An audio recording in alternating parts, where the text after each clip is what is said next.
بسم اللہ الرحمن الرحیم۔ السلام علیکم ورحمۃ اللہ وبرکاتہ۔ حضرت عبداللہ بن عباس رضی اللہ عنہ نے فرمایا، اے گناہ کرنے والے، گناہ کے برے انجام سے مطمئن نہ ہو جانا، کیونکہ گناہ کرنے کے بعد بعض ایسی باتیں ہوتی ہیں جو گناہ سے بھی بڑی ہوتی ہیں۔ گناہ کرتے ہوئے تمہیں اپنے دائیں بائیں کے فرشتوں سے شرم نہ آئے تو تم نے جو گناہ کیا ہے یہ اس سے بھی زیادہ بڑا گناہ ہے۔ تمہیں معلوم نہیں ہے کہ اللہ تمہارے ساتھ کیا کریں گے، اور پھر تم ہنستے ہو، یہ ہنسنا گناہ سے بھی بڑا ہے۔ اور جب تمہیں گناہ کرنے میں کامیابی حاصل ہو جاتی ہے اور تم اس گناہ پر خوش ہوتے ہو تو تمہاری یہ خوشی اس گناہ سے بھی بڑی ہے۔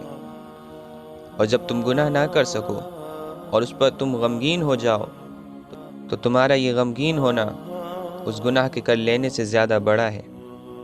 گناہ کرتے ہوئے ہوا کے چلنے سے تمہارے دروازے کا پردہ ہل جائے تو اس سے تم ڈرتے ہو، اور اللہ تمہیں دیکھ رہا ہے، اس سے تمہارا دل پریشان نہیں ہوتا، تو یہ کیفیت اس گناہ کے کر لینے سے زیادہ بڑا گناہ ہے۔